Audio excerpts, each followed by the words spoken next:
afternoon and welcome to the afternoon session. This is going to be session number 1, Smart Energy for Smart City.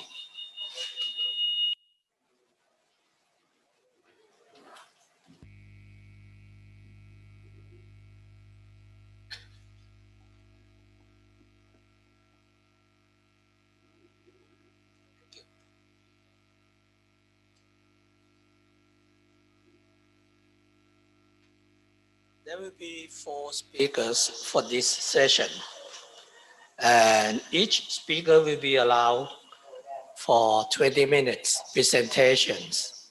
And after the sessions, after the third speaker, we will have a coffee break for 15 minutes. And then we come back for the 4th speaker.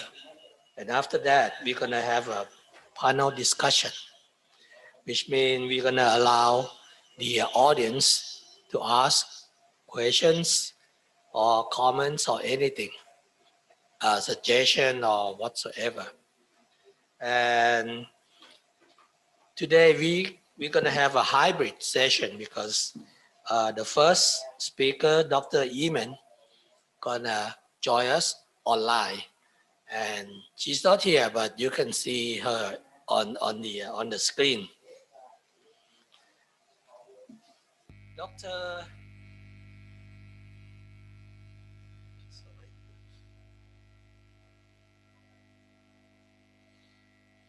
Dr. Eman Gerbuch. She got a PhD in water science, remote sensing from University of Quebec, Canada. Her area of expertise, renewables, assessment of energy potential, and development of energy management system. Remote sensing for Earth observation, dust emission over arid areas, ocean color, soil moisture, over bare and vegetated agricultural areas, river ice and snow cover, and signal processing. She is currently joining International Renewable Energy Agency, or we know as IRENA, in Abu Dhabi, UAE. As a program officer on renewable energy resource management, she is leading the IRENA Global Atlas for Renewable Energy, the IRENA SolarCity simulator, and activities related to the assessment of renewable potential. And today, Dr. Eman Gerbuch gonna present on the topic of potential of solar energy contribution in smart cities. Dr. Eman, are you ready?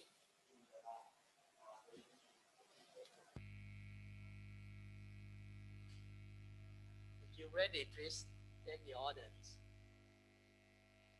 the stage.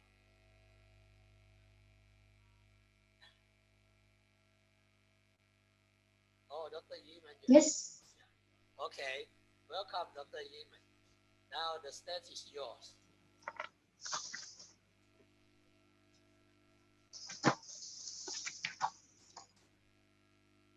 Yes, good afternoon, everyone. Thank you for this nice presentation.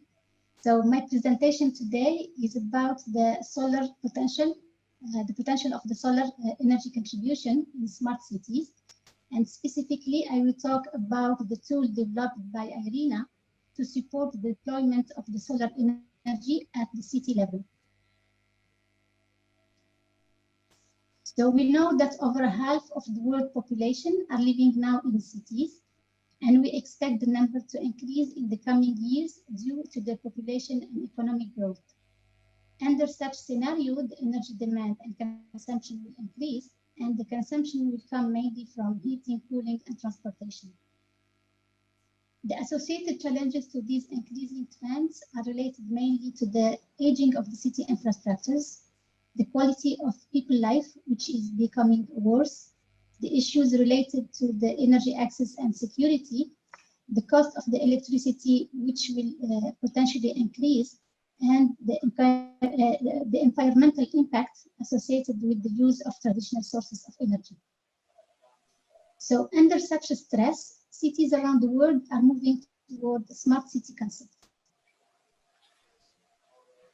So there are 6 criteria to define the smart city concept, which are smart economy, smart governance, smart mobility, smart living, and smart people.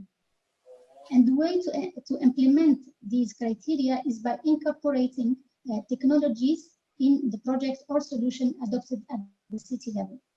And these solutions will provide several advantages, for instance, new economic development opportunities, an efficient management of urban infrastructure, an improved energy saving and efficiency, and of course, reduced environmental impacts. Ultimately, all these advantages will lead to the concept of sustainable development and communities. So the cities can achieve this goal when considering smart energy systems, which are already a part of the smart city strategies.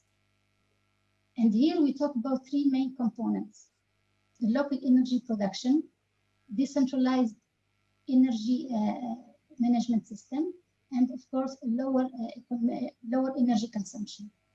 So in smart cities, the local energy production will cover the decarbonized energy sources. And here we talk about wind or solar or biofuel. The lower energy consumption will cover the concept of smart home or bring the concept of the smart homes to the public with the increasing demand, of course, for the end-use sectors. As for the decarbonized, decentralized energy management system, it covers the automated management system between the energy production and the consumption. And here there are different technologies that allow that, such as the smart grid or smart metering, or even we hear now about blockchain technologies. So for this presentation, we will focus on the local energy production, specifically solar energy.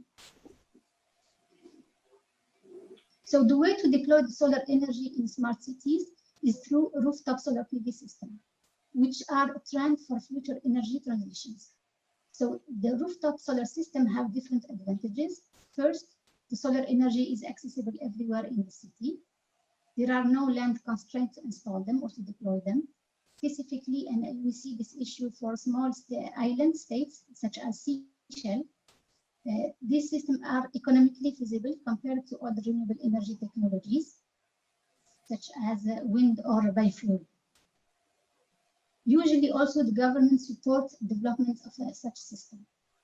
The coupling of the rooftop solar PV system with smart energy system will help to achieve low carbon energy usage and of course support the economic development. So there are different possibilities to maximize the use of the solar energy in smart cities. So the first possibility is to predict the weather patterns, and which can be embedded in the energy management system. And at that, which will enable, of course, the better management of the energy production and consumption. The second possibility is to consider the concept of prosumer, which will enable proactive users to participate in the energy production and energy market. So the potential users are city districts, educational campuses, hospitals, businesses, and homeowners. So the benefits of prosumer and the smart grid include on-site using of the electricity generation, enabling also self-consumption of green energy locally, and of course mitigate the economic impacts of power interruptions.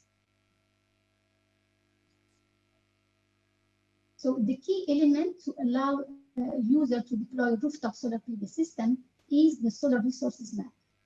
Through this map, the user can check the potential of the solar energy at their locations. And such information are available on different renewable energy platforms such as IRENA Global Atlas. So I'm providing here an example which illustrates the solar resources map over the ASEAN region.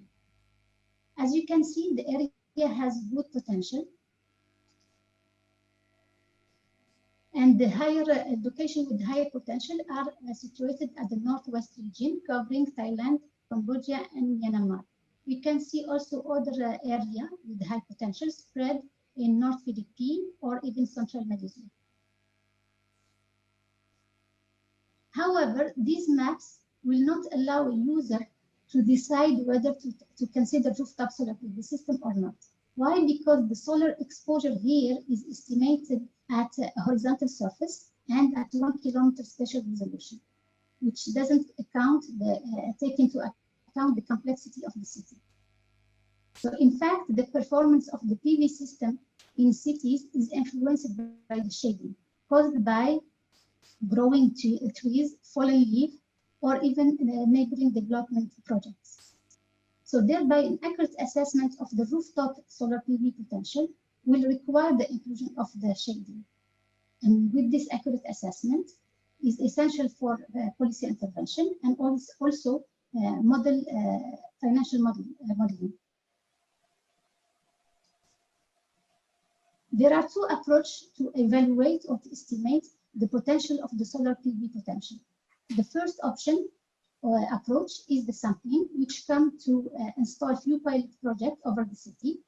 This approach is expensive. It requires time to assess the potential to PV and also doesn't guarantee representative results. The second approach is to build a simulator, which will allow a citywide assessment of the potential over the whole city by taking, of course, into account the resource data, the weather variables, the economic environment, the existing law, and also the financing options. So obviously here, the solar simulator is the best approach. Why? Because it can allow the simulation of different scenarios. So before we get into the details of this tool, I would like to mention that the solar simulator was developed under project on energy solution for sustainable cities, which is supported by the German Federal Ministry for the Environment, Natural Conservation, and Nuclear Safety. And the project aimed to demonstrate how innovative solutions for deployment of renewable energy in cities can empower local and national policy makers to achieve national climate and development objectives. So the project has 5 components, focusing on development on policy guidelines, best practices and business models, tools and methodologies to identify the renewable energy potential, and to integrate the solutions at the city level. It has also another component on the application for district heating and cooling. And of course, the topic of this presentation is development of solar simulator to encourage investment and deployment of rooftop solar PV systems in the city. So the IRENA Solar City Simulator is a web application built to assist homeowners, investors, and policymakers to evaluate the prospect for electricity generation using rooftop mounted solar PV systems. So the simulator takes into account, as I mentioned before, the resource profile, solar resources data and weather parameters, the environmental surrounding environment of the city or of the building, the geometry of the roof, the existing law experience with the renewables as well. So the first simulator was deployed for the city of Kasese in Uganda. But the simulator was developed as a low-cost automation of data analysis and business case presentation, so it can be scaled or deployed for other cities. And the future city will be the SolarCity simulator for Chongli in China.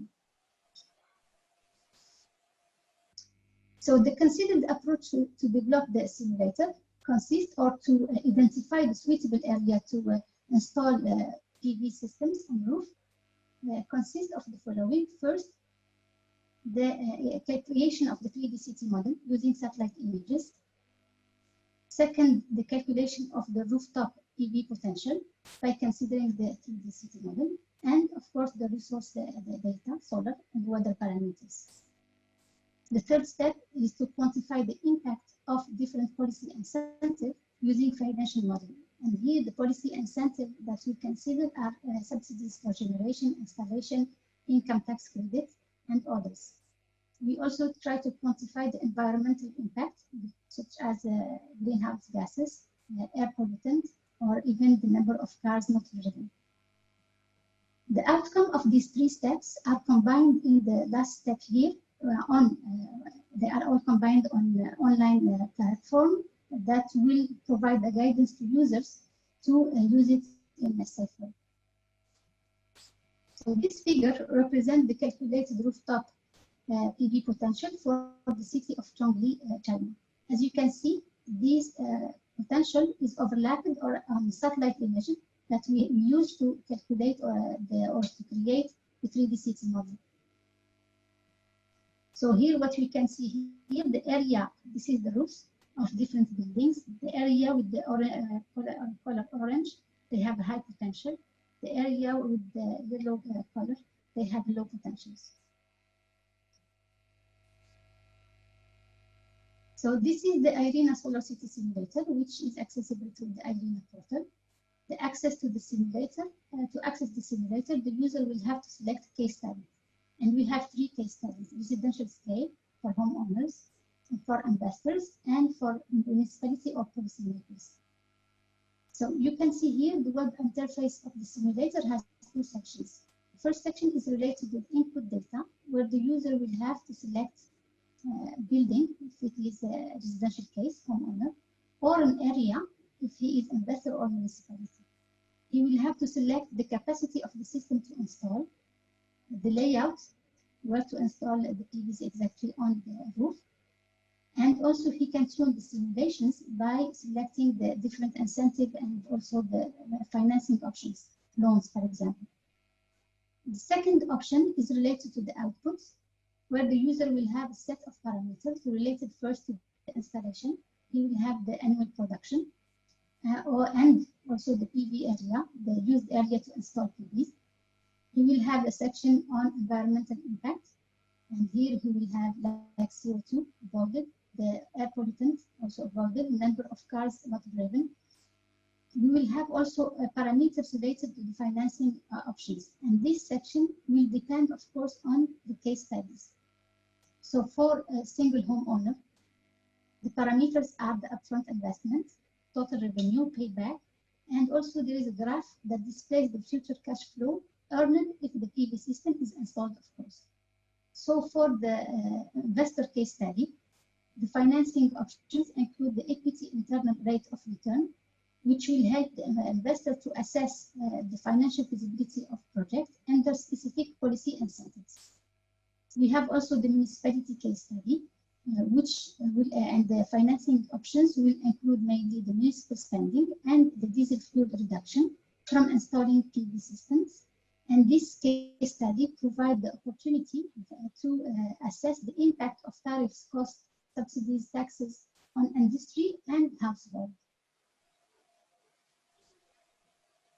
So to conclude this presentation, I would like to mention that here that IRENA SolarCity Simulator is an online tool developed to assist policymakers, homeowners, or investors to assess or to evaluate the prospect for electricity generation. The simulator was developed as a low-cost automation of data analysis, so it can be scaled for other cities. We hope that the simulator will facilitate the deployment of the rooftop PV system, which will ensure reliable and affordable electricity supply.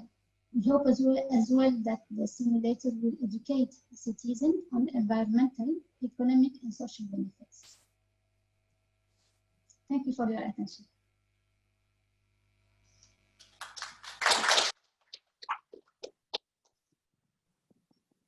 Thank you very much, Dr. Eamon. Very interesting. The simulator, you call it what? SolarCity simulation. And Actually, what we have learned so far is when we want to simulate the PV, we can use many software, but you have to put in a lot more specific information. But it looks like this model is quite good, give you a first estimate of the possibility. And if you have any more questions, I think you can ask Dr. Eman later during the discussion session. Sure. And thank you very much, Dr. Eman. And you, sir. you're gonna join us during the discussion, right? About Right. yeah. Okay. Thank you so much. Thank you. And our next presenter would be Dr. Akla Prayot. Dr. Akla got the engineering degree straight in computer science, starting from Bachelor of Science, Master of Science, and even PhD in computer science and engineering from University of New South Wales, Sydney, Australia in 2007. And his research interest is in the area of intelligent transportation system, ad hoc networks, network communication, and in disaster areas, tropical cyclone, intensity and tracking models, knowledge extraction and management. Dr. Akla used to work as visiting professor at Fern University in Hagen, Germany in 2008. And he came back to Thailand and taking care of, as a director of the BSc bilingual program, Department of Computer and Information Science, Faculty of Applied Science, King Mongkut University of Technology, North Bangkok. And now he's the head of the Department of Computer and Information Science, Faculty of Applied Science, King Mongkut University of Technology, North Bangkok. And today, Dr. Akla gonna come and make a presentation on the topic of blockchain, the next internet for smart cities. Please, Dr. Akla.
Good afternoon, everyone.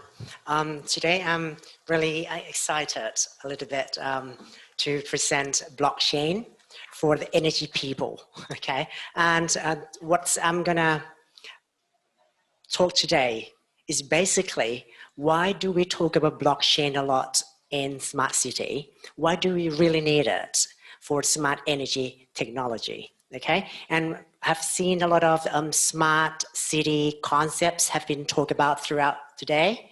And we also have seen a lot of smart energy concepts as well. What I'm going to talk today is just a little bit different from other talks. It will come into more details of the technology behind those smart concepts. You have seen, or sometimes you might have heard a lot of blockchain, that it's been some technologies that have used this blockchain throughout teachers, employers, students, and many sectors in industries. So what going on from now on is I'm going to give a little concept of blockchain in the smart city in the world.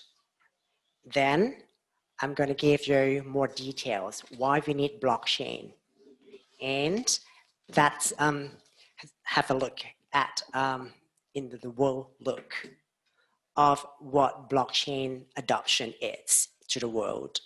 Okay, we have seen a lot of projects, case studies using blockchains to make smart city smart. Okay, in Thailand we also have a lot of projects for government as well, as case studies to make blockchain in many sectors, in banking, finance, and other governance projects. And it's not surprisingly, the adoption by industries mainly is on the finance. And secondly, is on the manufacturing. And thirdly, is on the energy and utilities. This is something that related to today's topic. Okay, for the smart city, I think everyone knows what it is and the concept of the smart city, including smart living, smart mobility, governance, smart energy, smart environment, and sort of things. The thing is, how can we make this concept really smart? How can we make this concept happen? Okay, and this is some use cases. We have a big project called Smart Dubai in Dubai. And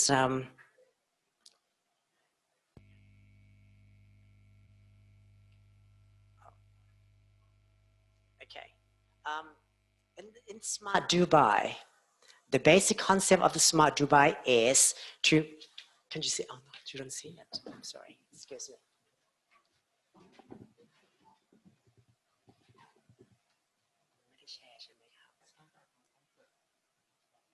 โอเคไม่ต้องเปิดก็ได้ไม่เป็นไรจะได้ไม่ต้อง switch ไปกลับไปที่ PowerPoint ก็ได้ครับ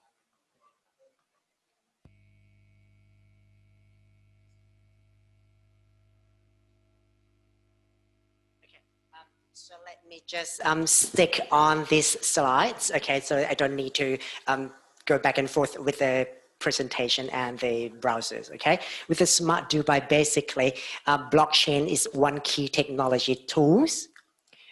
Incorporating with artificial intelligence and big data. Three main concepts have been coined into the smart city of Dubai to make Dubai smart Dubai. Okay, that's one big use case.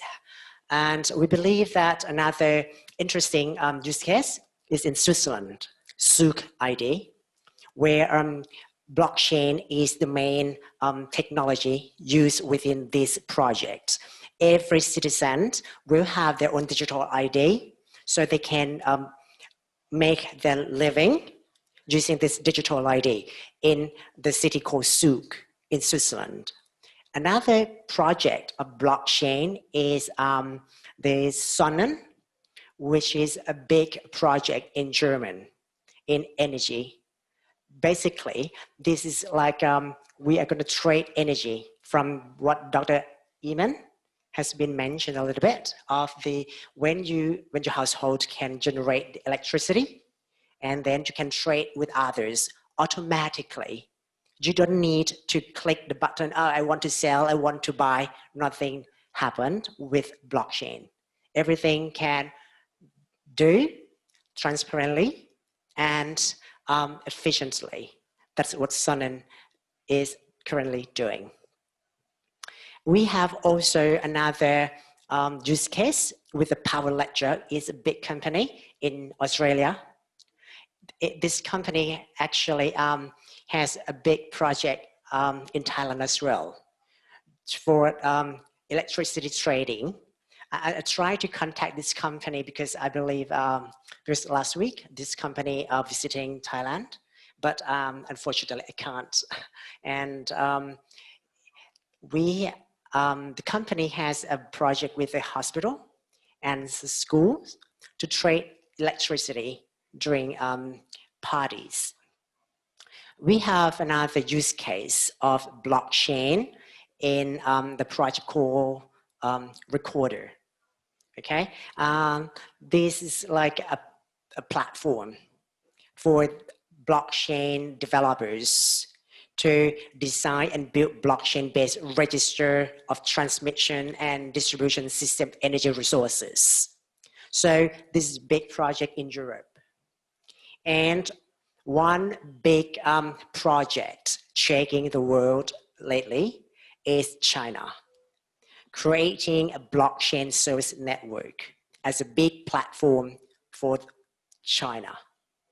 And if this is successful, Chinese industry can develop blockchain-based services applications on this network and can trade with other currencies freely. Okay, so that's use cases that we have seen using blockchains today. And we will see a lot more coming in next year. So let's get back to smart city concept. The thing is, when we talk smart city and we need to make the city smart, we need some basic transmission technologies and infrastructures. 5G is one key. And if you look at the three main technologies needed to make the city smart, one is the data collection technologies, including IoT, intelligent sensors, measuring devices, storage and analysis technologies, including cloud, big data technologies. And we cannot ignore one big technology, blockchain, to drive the processing of the distributed concepts, to drive authenticity and verification concept in the smart city, because we want the cities to be smart. We want everything to operate fast. We want to reduce the time of settlement. And that's the main feature of blockchain can do for us. So, have been talk about the use cases, have been talk about what blockchain can do, but what it really is. So a blockchain, as it names, it's a chain of blocks. Okay, the thing is, what make blockchain really important is if the block is chained together using security concepts. And from our experiences for 10 years, more than 10 years, no one can actually break this chain or hack this database. This is really important. Even we have a big system, very critical financial system, we have seen some evidences that this system can be hacked or sometimes can be disrupted a little bit. But with blockchain, we never seen any evidence of the system being hacked or trying to hack, because so far it's impossible. I cannot guarantee that it will not happen forever, because we have one big giant obstacle of the quantum computing coming in the few years.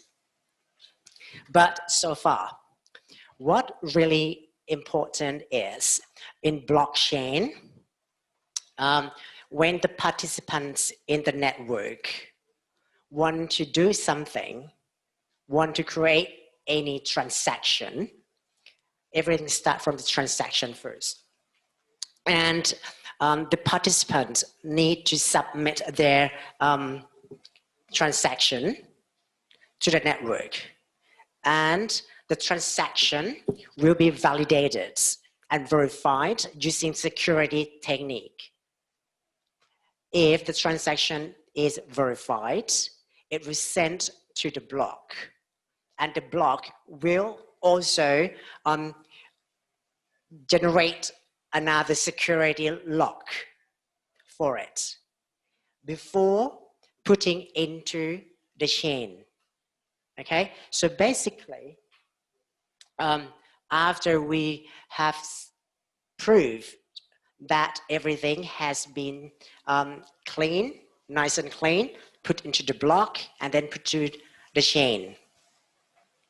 The thing is, no one can ever break this chain.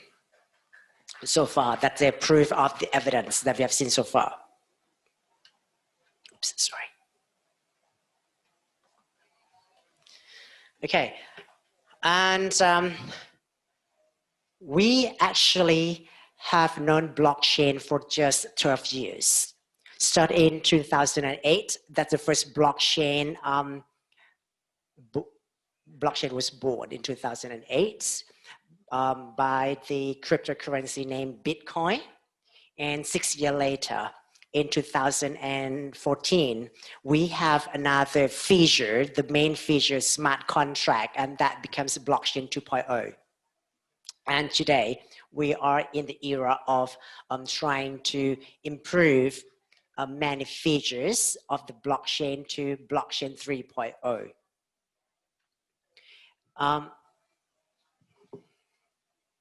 Okay, I have 3 minutes left. Okay, what is the feature of the blockchain? Okay, one good feature of the blockchain is its immutability. Anything that we put into the block, we put into the chain, cannot change. It will stay forever. Okay, and because of the blockchain is built based on the security concept, so we have better security included within the system.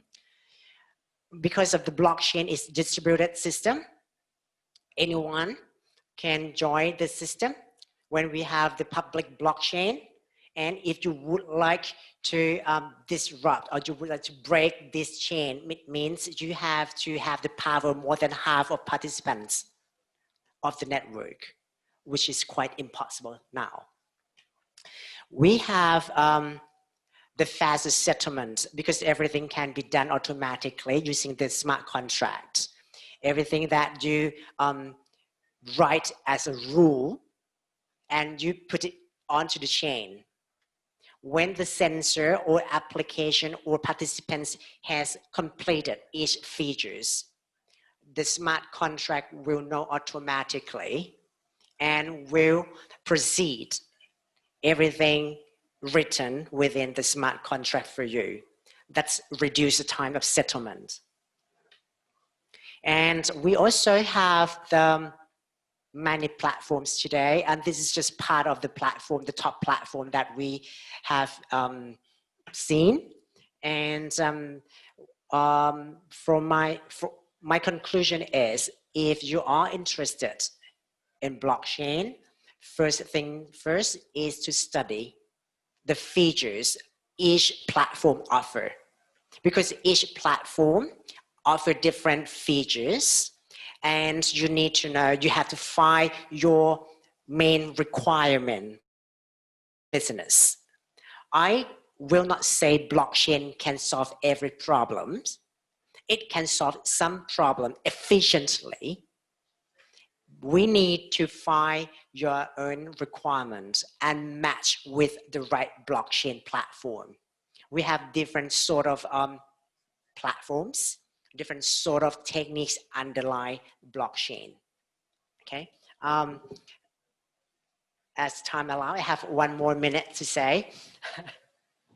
The basic concept of the blockchain that make the blockchain really important today is we have the consensus mechanism where when you want to put things onto the blockchain, we have some basic protocols.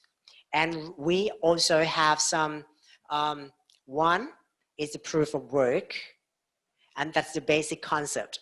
Now, the proof of work has been migrated, also is evolved to proof of stake. This is what we believe is coming to #1 real soon, because it reduces the energy use of computation. It can reduce what proof of work, the first mechanism, by 90%. So basically, if you have heard that blockchain, when you want to use it, it consumes the power. It consumes the energy itself. That's true for proof of work. But for the second version, proof of stake, this problem has been addressed already. So it depends on the system that we're going to use. And the final end is, as a user, we might not see blockchain as another technology that you need to adjust or adapt yourself to, because blockchain is something businesses or producers or industry has to migrate, and it will be transparent to users. You basically get the profit of using blockchains without knowing that your system is now blockchains or not. That's at the end of my talk. Thank you. Thank you very much, Dr. Akala. It's quite interesting the way blockchain is working. I learned that blockchain is really blocks that are chained, and quite straightforward. And one of the main characteristics is blockchain is unbreakable and not quite possible to break. And you don't lose your information, and nobody can distort or make any change to the information that's already there on the blockchain. And the one that interests me very much is the system in China that Dr. Akala mentioned, which is called Blockchain Service Network, which is a service for SME, low-cost blockchain service for SME. It's gonna be very useful for Thailand as well if somebody initiate that in the future. Anyway, Ajahn Akala, if you have time. Thank you very much again, Dr. Akala. This is very useful for us, the information that you put up to us. And our next speaker will be Dr. Atit Tipayachai. Dr. Atit got his bachelor degree in engineering from Khon Kaen University. And he got his Master of Science from the Joint Graduate School of Energy and Environment, King Mongkut University of Technology, Thonburi. And he pursued for Doctor of Engineering in Transportation Engineering and Socio-Technology from Nihon University, Japan in 2010. His area of interest are energy efficiency, renewable energy, energy policy and modeling, computation, general equilibrium models, transportation planning and modeling, urban energy system, smart city, and climate change. Dr. Atit has joined the Joint Graduate School of Energy and Environment as researcher during 2010 to 2017. And also, he was a visiting researcher at Asia Pacific Energy Research Center, Tokyo, Japan, during 2013 to 2016. And also, he joined as manager of Policy Research and Analytics Program of ASEAN Center of Energy in Jakarta, Indonesia. And now he's joining the Urban and Regional Planning Programs at King Mongkut's Institute of Technology, Lat Krabang, Bangkok. And today, Dr. Atit gonna give a presentation on sustainable transportation for smart cities. Dr. Atit, please.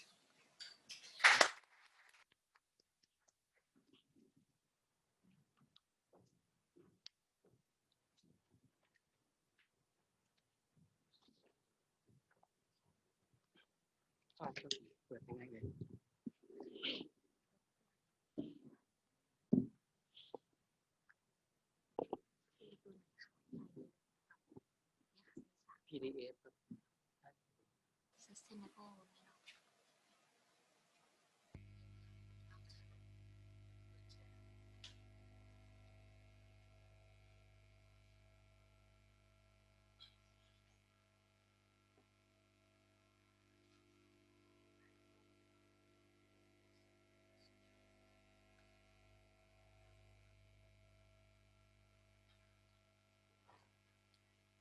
Good afternoon. Thank you very much, for the kind introduction.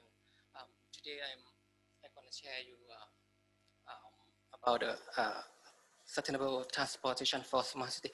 There are two content in my presentation. The first one, I will briefly give you information on smart city development in Thailand, how we develop the smart city and who develop it. And the second, I will share you my idea how to make the transportation is smart or sustainable transportation. This slide maybe you familiar it. You know that smart city is connect with all field of science and also social. You can see that Dr. Akala already mentioned about the technology or blockchain or data or IoT and related to the management as well, and also energy, also mobility, environment. So we can work together to make a city smart.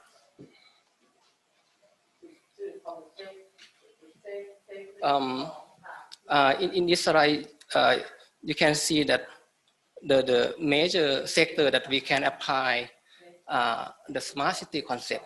One of them is transportation. The keyword is make the city smarter with technology, innovation to contribute to the sustainability and make the people have a higher quality of life. In Thailand, from my observation, I can see that the first time that we heard about the smart city maybe in 2015, when the Ministry of Energy they integrated the energy plan, 5 energy plan to be the Thailand integrated energy blueprint, and smart city is one of them together with energy 4.0. And this one shows the concept of the smart city introduced by Minister of Energy. Sustainability is the main concept. Together with city planning, concern on the energy and environment, and also use the innovation to utilize the renewable energy to make the community quality of life is better. At that time, Apple, under Ministry of Energy, they have the campaign to promote smart city. They have a smart city design award. At that time, Dr. Chawalat, they put big money, 80 million baht, to encourage the people, to encourage the local government to develop the proposal to submit to the Ministry of Energy. And this project is really effective, because at that time I heard a lot of news on smart city that the local government tried to develop. And after that, you know already, National Smart City Steering Committee, 3 ministries of Thailand joined together to make the committee to drive the smart city in Thailand. Maybe the main ministry is the Ministry of Digital Economy and Society. This one is the new ministry in 2015, together with the Ministry of Transport and Ministry of Energy. This one shows you the business model, how we develop the smart city in Thailand together with the government and private sector. You can see Ministry of Energy try to develop the power system, power grid, and smart meter. Ministry of Transport develop the infrastructure for road transport, for rail transport, and Ministry of Digital Economy develop the broadband infrastructure, develop the free Wi-Fi throughout the Thailand, and together government and private sector can have the PPP to develop the project to utilize the infrastructure that the government have already invest. The final part is the private sector can do by themselves to develop the platform to have to develop the service to the people. For example, the smart bus, the car sharing that we have already now. This one, startup can do on this part. This one is show you the timeline of the smart city development plan. We quite have the ambitious target to develop 47 smart city in Thailand by 2022. And it's very challenging for us how we develop this one happen. This one is the 6 area of the smart city that you already are familiar with. That, today I will focus on the smart mobility, how make the traffic and transport, particularly for Bangkok, is more efficient, more safe, and how to utilize the technology and to solve the traffic jam in Bangkok. For my observation, we found that to make the city is smart in terms of the traveling, we need to have the two part. The first part, we have to stick on the principle of the integration, land use, and transport planning. This one is very important because when we design the city, we need to have the good linkage between the activity and the transport. As you know, we always have the problem on traffic jam, and we compare a lot of the urban planning is not good. So actually, it's a problem for long for this one. And the second part, now, thanks to the technology, we have the many innovation to support the traveler, to make the traveler is more easier, and we can plan our life. In Bangkok, we are going to be, how to say, the era of the rail-based transport system in Bangkok, because we are going to have more line of the mass traffic, mass rapid transit in Bangkok. The left-hand side is the present situation, and the right-hand side is the next 10 or 15 years. You can see this one is happen. It looks like Tokyo. But however, our development is not have the comprehensive one because the government try to make the line of the train, but the area around the station is not planned.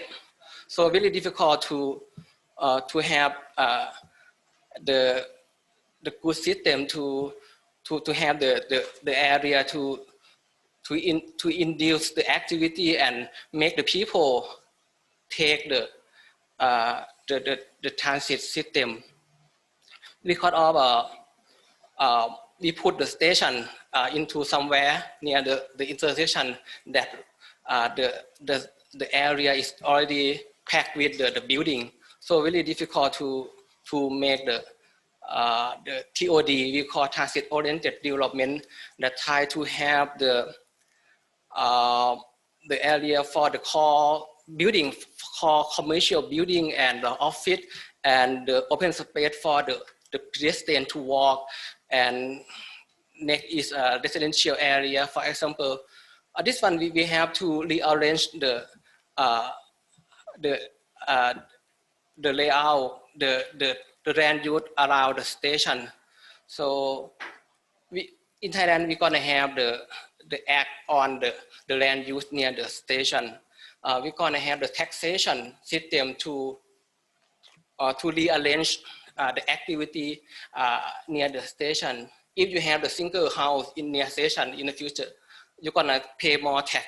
That's why you have to sell the area and move to another area and let the developer to develop the area, become the community more. As you see, I think this one quite take time. It would take maybe 5 years. You can see more development, and 10 years it's gonna better, I think. And another concept in Thailand, so in Bangkok, we need to give more priority for the pedestrian, because the pedestrian is the user of the public transport and mass rapid transit. So that's why we have to have more space for them. Otherwise, the number of the ridership is not going up. So we have to redevelop the footpath and also for the connection around the station. This photo, maybe some of you know, is Shibuya. It's Five Lake Junction. It's Shibuya. There are a lot of the pedestrians at the station, and they try to narrow the road, and also the vehicle in the Tokyo is not that much as in Bangkok. And the left-hand side is the concept actually to give the priority to the pedestrian and the people who use the bicycle, the people who use the public transport. This one is a concept for the urban planning. We have to give more the education and awareness to the people. The people who use the car, they still think that the road is belong to them, so they don't follow, or they don't to give the way to the pedestrian some area. But I think in the future it's gonna better. This one. Yeah, we have the skywalk. It quite like innovation in Bangkok. Because of we cannot walk our footpath. That's why they build the skywalk around the station in Bangkok to connect to connect the building. But this one is very expensive and not cost effective. We could not build the skywalk around the Bangkok. That's why we need to adopt the TOD concept to rearrange the layout near the station and make the footpath wider.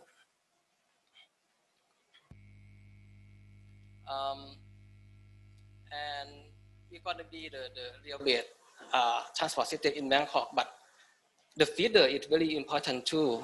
The bus, we need to improve our bus system as well to adapt, to change the route, to connect with the mass rapid transit in Bangkok. and make the bus is more efficient. And I heard that they're gonna buy, they're gonna lend the EV bus, maybe 1,000 bus. So this one they are under the reform plan of the BMTA in Bangkok. And first mile, last mile of traveling is very important. It's the reason that people, they don't want to take the public transport because they cannot go to the destination directly. But if we improve the first mile from their house to the station and from the destination of the station to the office, it's more easier. Maybe they will use more public transport. That's why I put the TOD concept here too. If the people, they use more mass public transit, the traffic jam in Bangkok maybe is better. I have some innovation project, I said, for the first and last mile. This one is car sharing. Now we have many projects of car sharing in Bangkok. This one is one of the projects in Chulalongkorn University. Hamo is Toyota EV, small one. They have the 12 station along the Chulalongkorn area and connect with the BTS. So this one, it make the people that they don't want to use to drive a car, they can take a BTS and use the Hamo to their building. And when they're back, they can use the Hamo and back to BTS as well. This one is improve the last mile. This one is quite interesting that we use tuk-tuk. We have electric tuk-tuk in Bangkok. We can increase now because we deregulation on the number of tuk-tuk. And this one is on-demand tuk-tuk. You can call like a taxi, and we can share the tuk-tuk if we go the same direction, and you can reduce the fee of the tuk-tuk as well. And this one is the last one. That's like it's via bus. Maybe some of you maybe use this one, and it's very interesting that we know the bus number. We know the bus that they're coming to us, and we can estimate how long it takes. And this one, they can develop this application because of the Department of Land Transport. They have the regulation that ask to the bus company to install the GPS in their bus, and then the via bus, they can connect with that GPS system that make the application it happen. And now they extend the application to the ferry, the boat system in Bangkok, and also the public transport in region city, like in Song Thel. Now we can use this application. I think there are another application and platform that make the people travel is more easier. I think this one is we are in the progress to the smart city. Thank you very much.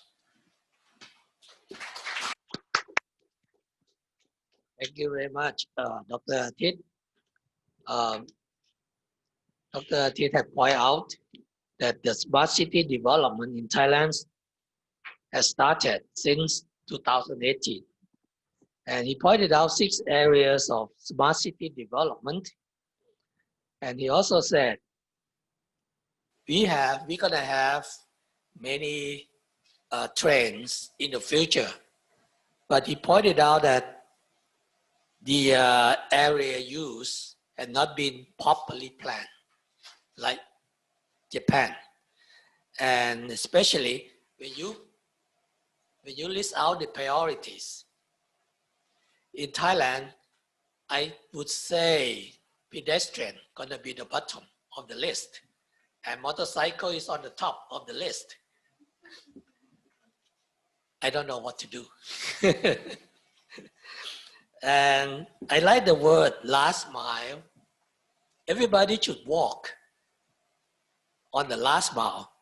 I heard a German friend told me it's very common for German to walk in average 5 to 10 kilometers a day. But when you come to Thailand, I noticed my student, they took off the bus in front of the university in Bangkok, and Bangkok is not a big university. And then they took motorcycle taxi to the building. It's about 100 meters. See, that is the last mile for my student. Anyway, there's a lot of things that we can learn and change. And thank you very much for Dr. Atit to point it out. And I hope you're still in the business and try to point it out all these areas that need development. And I think now we're gonna take a short coffee break. Now is 14:48. And please come back at 15:00 to resume our sessions. The coffee is available, I think, in front of the meeting room.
Welcome back after our coffee break. And our fourth speaker for this session would be คุณพัทรพลตั้งจิตนำทำนงคุณพัทรพล got his Bachelor of Engineering from Mechanical Engineering, the same school I used to go, Chulalongkorn University. But he got his bachelor degree in 2012, almost 40 years after. All right.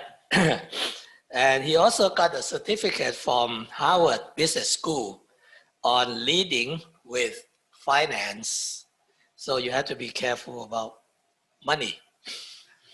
And he started his career as a piping engineer with Technip Engineering Thailand Limited between 2012 to 2014.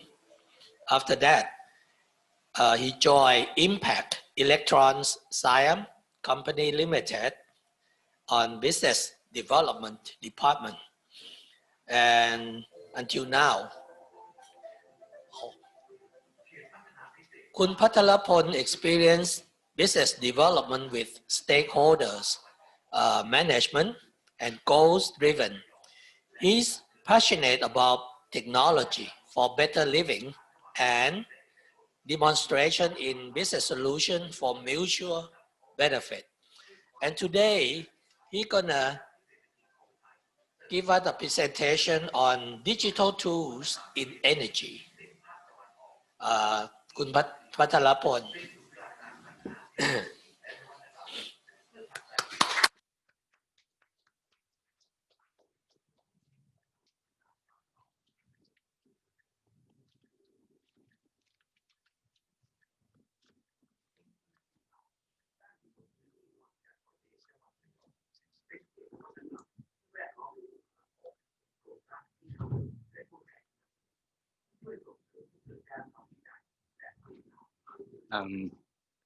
Thank you, Dr. ธิคมนะครับแล้วก็ good afternoon everyone in this room and also everyone who joined on the online. I would like to say today is about the path to smart city, a bit topic change, and I may begin with some background of our company, Impact Solar Group. We are a developers and investor in renewable energy, and we was founded since 2015. At that time, renewable energy in Thailand, we have followed mostly on government regulation and policy. So we share the same destiny with other developers here in Thailand. So we struggle for chasing PPA and follow the government policy in order to have more and more megawatt into the company. At that time, we also believe that the way to have a sustainable way for renewable energy is to make it compete with the market. And together with the reducing of the price of solar energy at the time, we find some solution and have some business model called private PPA. Actually, the model is quite adopted from outside Thailand, but we have to do a lot of due diligence here to make sure that it valid here and available for the corporate sector. And until now, we are recognized as the largest player of solar PPA in Thailand with 93 megawatt of our portfolio. And here is some of the customer that we have now. We have Sahapat Group, Mitsubishi Motors, Big C Supercenter, Nissan Motors, Curry Siam Seaport, and other well-known company here. And this year we have our new partner, Mitsubishi cooperation, which will help us to increase our capability to expand more megawatt and explore new technologies here in Thailand and also this region. And on our installation, here's some our installation site, and we have like almost 66 locations across Thailand. So it would be covering all the area of the Thailand. And we have many types of business that we support, like including the warehouse and shopping mall and in manufacturing sector as well. From 2015, we developed solar PPA and we gathering more and more megawatt for our company. And in 2018, we foresee that there will be some new technology that coming, like battery, EV charging, and also peer-to-peer platform.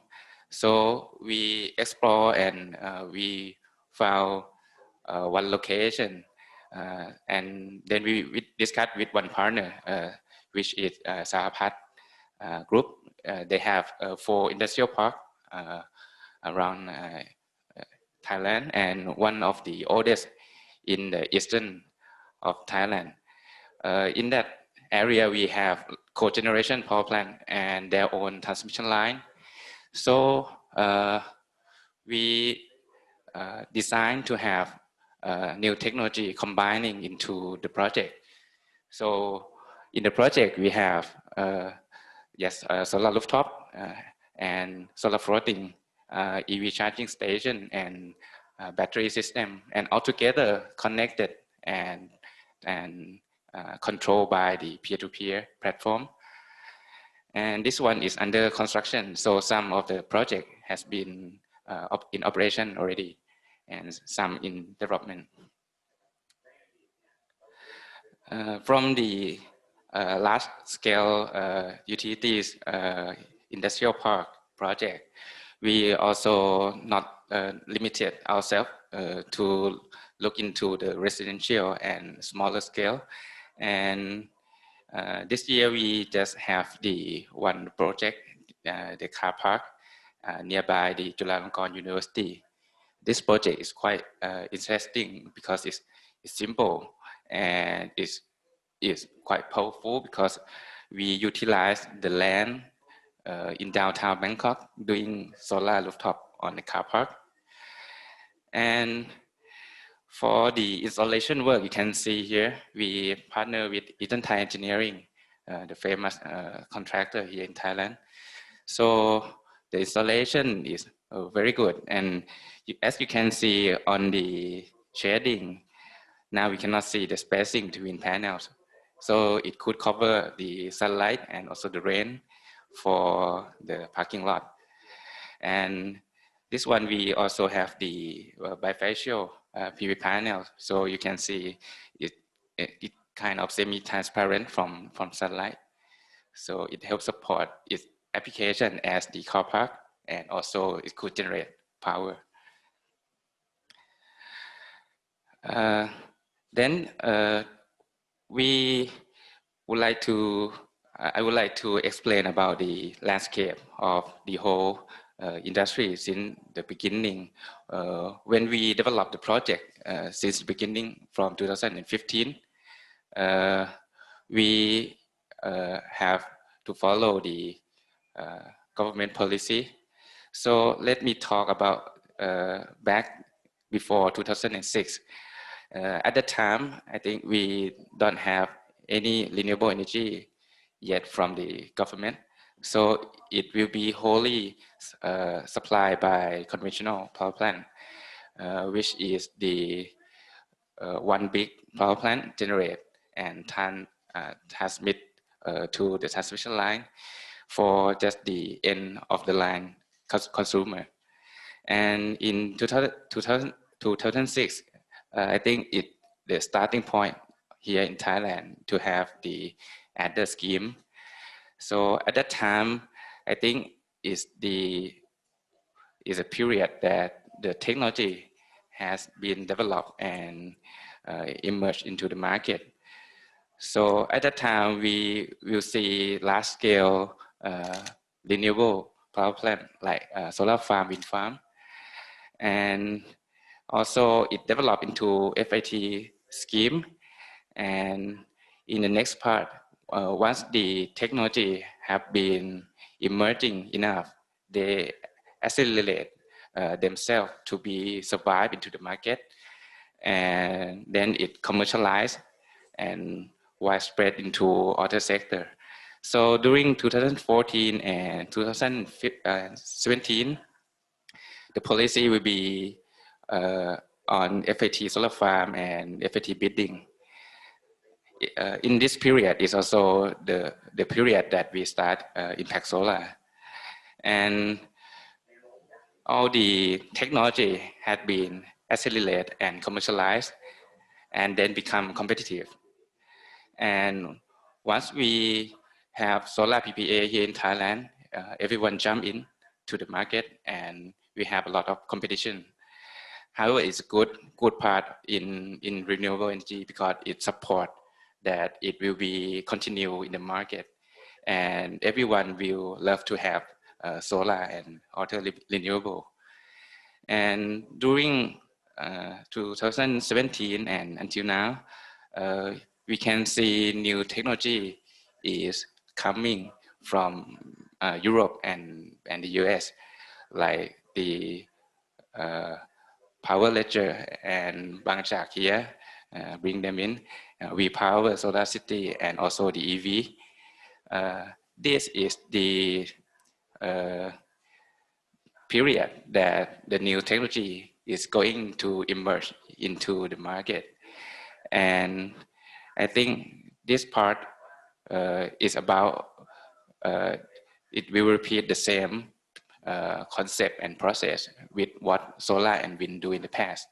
So one is emerged into the market and it could be accelerated to survive and then commercialized. It's going to be for everyone. And until now we have the ERC sandbox, which is the study case from ERC to open for anyone to explore those new technologies. And I heard that before COVID in March this year, ERC has proposed the ERC sandbox to the Apple. In that case, it would be the cancel of the enhanced single buyer scheme of EGAT, and it will liberalize the grid so everyone could connect and transfer those energy to the grid.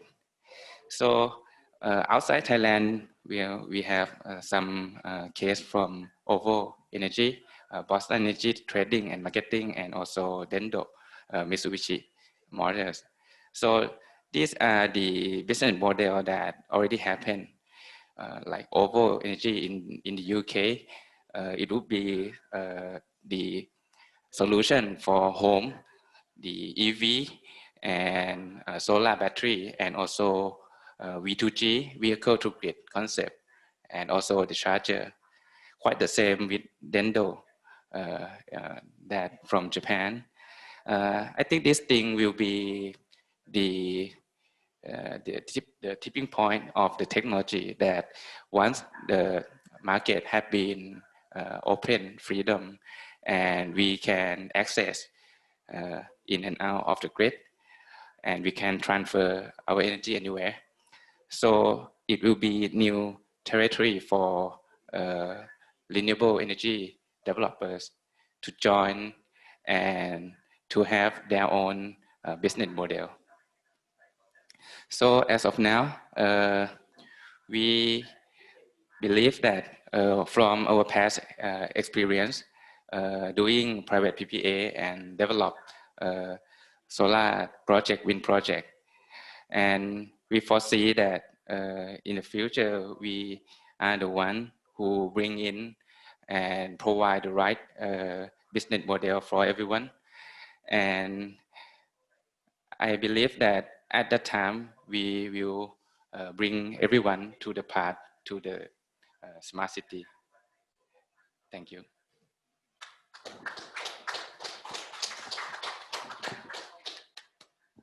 Thank you very much. Really interesting that everybody can have their own power generator now. I'm really curious, you didn't mention you install PV panel. Is that for the use, self-use, or sell to the grid? Which project? I don't know. Most of your projects? Most of our project is the self-consumption at the Self-consumption. location. At the location we install. I see. But the project in Sahapat Industrial Park, that one we do the microgrid, so we can exchange inside the industrial park. Okay. Yeah. I think now we have heard that PV panel is easy to be installed from Kun Pathalapon. And I also heard that many factories already have their PV panel on the roof. And that is a substitution for electricity from the grid. And it's also give trouble to the to EGAT as the and PEA, because EGAT and PEA right now have trouble looking or seeing the amount of electricity that used by the factory itself. And many people talking about duck curve, because the peak in daytime now start shifting to nighttime. And they're gonna change a lot of business model very soon. And Kun Patala would be the one that can answer a lot of questions during the discussion panel, okay?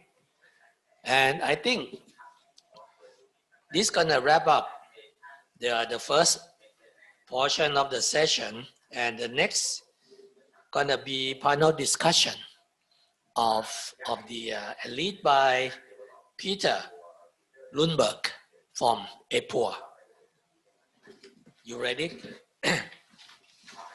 And I'm sorry to say that Dr. Atit already left because he got to pick up his daughter. And but if you have any questions, you can pass it on, and either to me or anybody in this room. Okay. I leave it to you. Thank you, Dr. Atikom. We give him a round of applause too, I think. So yes, my name is Peter Lundberg, and I'm the head of operations of the Asia Pacific Urban Energy Association. And I'm here to moderate the panel discussion. So I want to invite back the speakers on stage. So we have Professor Dr. Akara Prayot, Mr. Patrapol, and we have Dr. Iman Gerbuj from IRENA. Is she still with us? I hope. Yes, I'm here. Ah, great, perfect. And instead of Dr. Atit that could not join, I have invited my colleague Michael Jacobson, who is the executive director of the Asia Pacific Urban Energy Association. So we'll get an even panel here. So that's great. So the whole idea of this session is basically to continue a discussion on the presentations that we have seen before. And I will start to ask a few questions here, and then I will open up to the floor to ask questions as well. And I think, do we have a microphone for the audience or later on? Yes, we have an hour. So I will start to get the discussion going, and then I will hand the microphone over to the audience. I think also that for those who are with us online, there is a possibility to ask questions in the Q&A button on Zoom, right? Yeah. So I think I will start to ask some questions, and then we will give the floor to the audience. Okay, so I will start with Dr. Iman. Can you give some examples of barriers that hinders the development of solar PV in your point of view? Okay, thank you for the question. I think, unfortunately, there are different barriers that delay the deployment of the solar energy in the cities. And I can say that we can categorize them to 4 groups: financial barriers, technical barriers, regulatory barriers, or even social barriers. So the financial barriers, I can say, for example, the initial cost. And I think it's the main barriers delaying the development of PV, solar energy in the cities, especially when the costs are high. We have also the expenses for installation and for the maintenance, when also the long period for the payback, and also when there is a lack on predicting the return on investment. So these are like major barriers for the development of the solar energy. For the technical barriers, first, it's the lack of information that will help the consumer to estimate the potential of the rooftop PV potential. This is an important barrier, but in some cases also we can find the issue like space limitation, because the roof, people are using it for other purposes, like cultivating some crops, and we can see this, for example, in Lebanon. So for the regulatory barriers, we can cite also the lack of political commitment to help homeowners to start the deployment of the system. We can also see the lack of supportive policies, and in some cases they exist, but they are just poorly deployed. And here we can cite the payments to purchase the PV panels or subsidies for generation or tax credit as well. There is also a lack for the complex actually planning requirements and approval process, which can just discourage people to start the deployment of this technology, because they are just complex and long. So for the social barriers, I can say that they are often have been overlooked, ignored for some reasons, but I can see basically insecurity for some area of the city. Maybe there is like fear of stealing the equipment, especially when they are like expensive in this case. And also there is some regions where the community have concerns on the aesthetic that unfortunately exists. They don't want to have it on the roof, and they don't want to see it in the other buildings because it disturbs the view.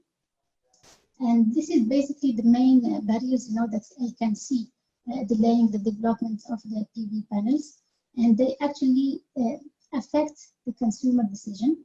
And they just, if I can say, help him to just stick with the option that he has, which is the grid, because it's just simple, cheapest, and easy to use.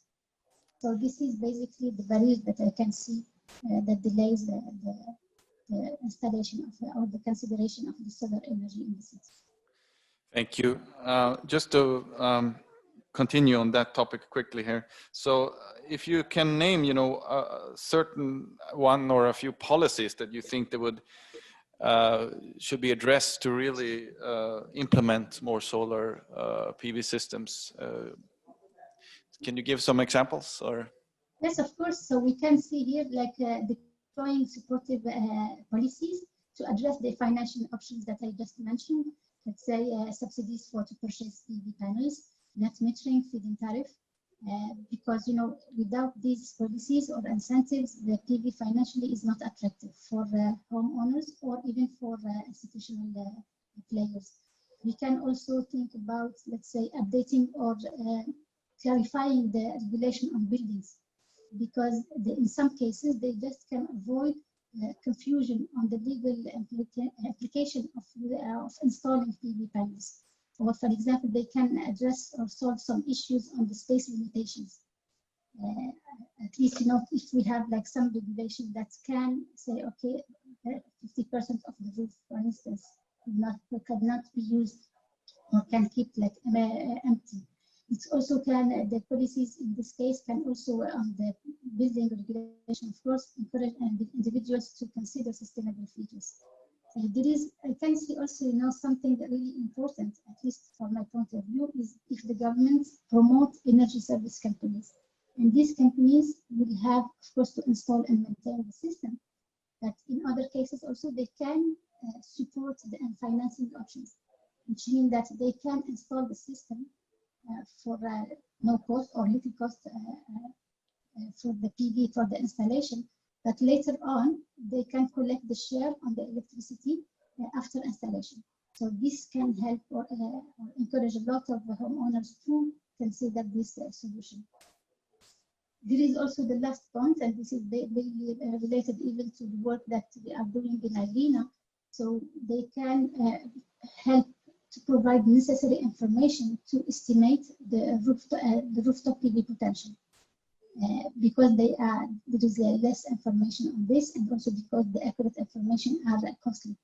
So how they can do that is basically by developing online GIS geographic information system that will help the users to at least check the potential of the roofs, also to do some simulations on the financial applications. So this is some solutions or policy measures that can be implemented and considered to encourage people to have this technology on the roof. Great, thank you very much. Stay with us, Dr. Iman. I'm gonna continue to Professor Akara Prayot, just as you know, talking about blockchain and maybe blockchain is one tool that can help to install more solar PVs. So I would like to ask you, what you know, what kind of application can you expand on the possibilities for how blockchain can help solar PV systems, maybe virtual power plants, to maybe enhance the economy for the private household to install solar PVs? Okay, thank you. And actually, I think this question can be easily answered through his company, because his company is just showing that the blockchain has been adopted through the solution of the company since 2017. Yeah, basically with blockchain technology, you can actually build a system where wherever you sell energy or you trade energy with anyone, that will be a footprint where you have done something and no one can change it, and you can prove it. And every sale, every transaction that you have done can be settled in money very quickly. So with the financial modeling of the policy of the trading, if everything is set, once you sell, in 2 or 3 seconds afterwards, your transaction can be settled. And means you can increase your economy of the system. You don't need for third party or any authority to check, to prove that you actually sell electricity or sell energy to the grid, because everything has been footprinted, and everything can be done automatically, nice and clean. That's why we need blockchain to do everything for us underlie. Right. So, and what barriers are there still out there before you blockchain can be fully utilized to its potential? Okay. Basically, blockchain is a phenomenon, and it's a technology that is a little bit different from other technology we have seen, have used in IT technology so far.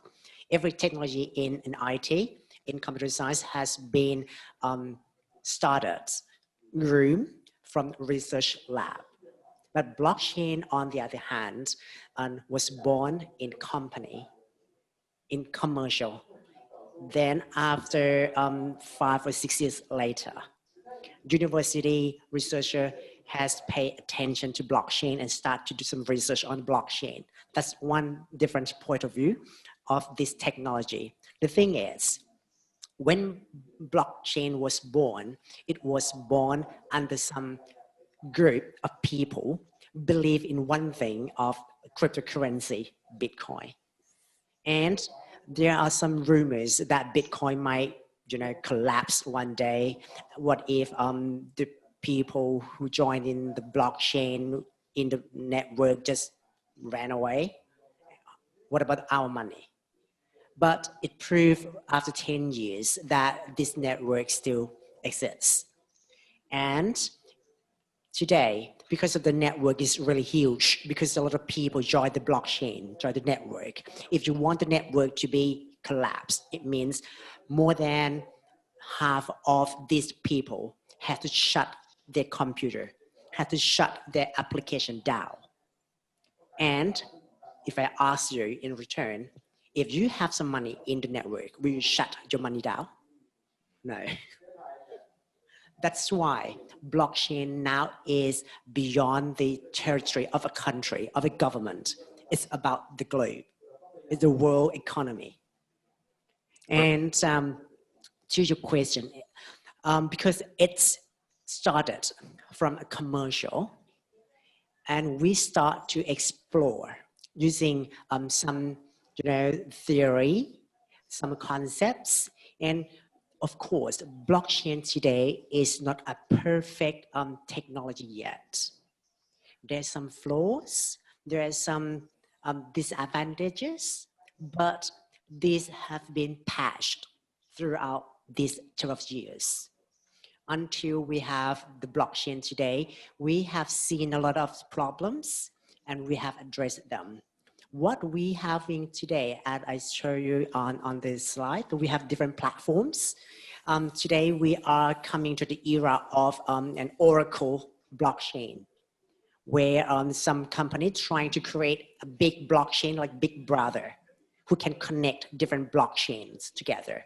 So if you're in another blockchain, another platform, I am in another blockchain, how can I communicate with you? That was impossible earlier, but today it's possible. And we can trade even when we are on different blockchains. So it means that blockchain has evolved through years. And the evolution of the blockchain has seen more possibility of using blockchain with many sectors, many industries. It's not to fully 100% yet today, but it's coming real soon and probably sooner than we think. Thank you. Staying on this topic, I would like to jump to Mr. Patrapal. Can you explain a little bit more how you impact solar, how you're using peer-to-peer trading, as you showed in your example there on your, yeah. Okay, so now we are under developing the whole project, and some project is already in operation. I think in terms of energy, when we do the peer-to-peer now, we could say that it will be like a settlement process that not require the real-time settlement. So now we can do it by our device, such as the digital meter, and we have like monitoring real-time. So that would be kind of back-end work to do at this time, but it will be the fundamental to develop into the automatic kind of settlement. And also we will have like more features in the future for the market, like bid and offer. And also it would be in different time stamp, maybe a day ahead or maybe 15 minutes. So it would be some development in the future. So we will be kind of the fundamental for future development on the real peer-to-peer platform. Yep. Right. Okay. Thank you very much. It seems like EGAT maybe will lose some business here when blockchains take over. So yeah, I'm gonna jump to the topic of sustainable transportation here. And Michael, when it comes to sustainable urban energy, maybe you can reflect on Dr. Artit's presentation on sustainable transportation. What do you think is needed in that sector? I think the presentation was great. I think the presentation was really good. I think exactly what was presented there, I think very important here is planning, and that comes in all kinds of sectors when we talk about smart cities. Smart cities, as we saw, it includes smart mobility, smart energy, smart health, smart governments, all these kind of things. All of it needs planning to some extent. And I think it is very much linked to smart energy as we talk about here today. I would like to just elaborate a little bit about smart energy in that aspect, because it's very much linked to smart transportation in Bangkok. When we talk about smart cities, we should ask ourselves, or even smart energy, what do we mean by smart energy really?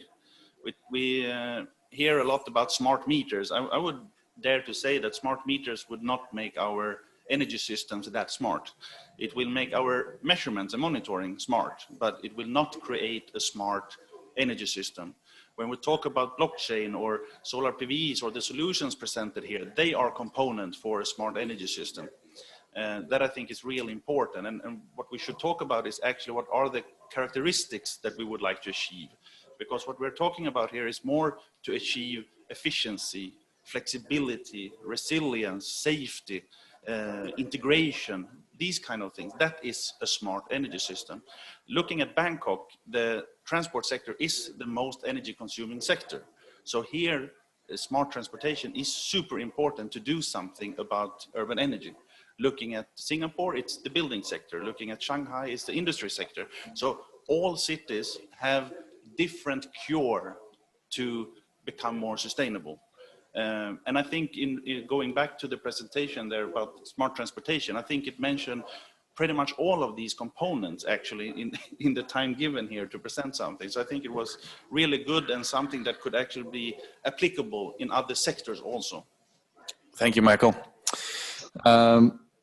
Maybe something that is related also to smart transportation and sustainable transportation is electrical vehicles. And just staying on the topic here, so what is your point of view of EVs and what barriers exist, you know, in a city like Bangkok, and what would need to be done to you know, expand the usage of EVs to reduce pollution and other things? Yeah, obviously, I would say in regards to the pollution, it will help a lot. I'm one of those on the motorbike that goes sometimes, and even though I might pollute myself, it's not that nice to go around other vehicles that is polluting even more. So only that as a value, I would say, I am quite glad to see a transformation into the transport sector.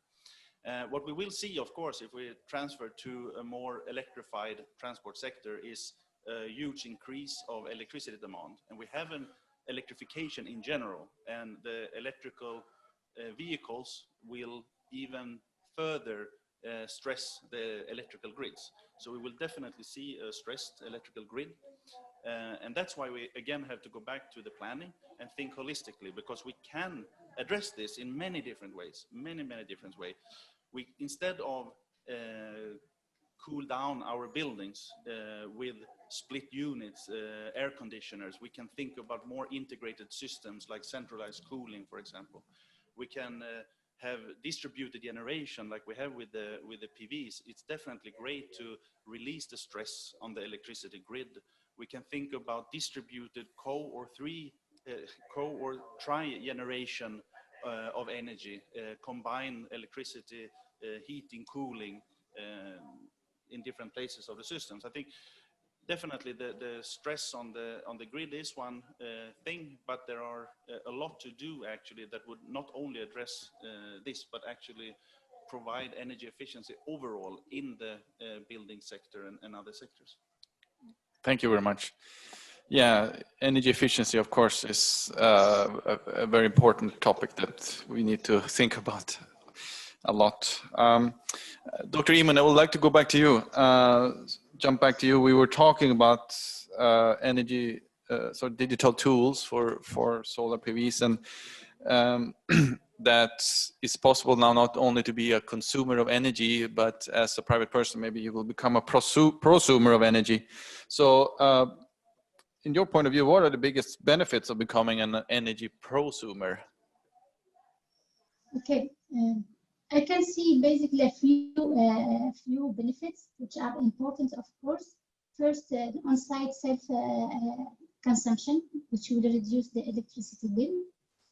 Selling energy back to the grid, which also can generate revenue.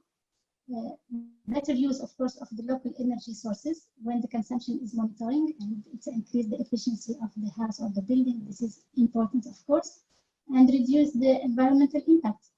So briefly, this is the main benefit that I can see. Right. Yes, this is going to be interesting future here ahead of us. I feel that the digitalization is really changing our lives rapidly now. So it's going to be interesting when we can start to be a energy producer as well. Maybe can trade with your smartphone. Okay, Dr. Atacom, you have a question, I see.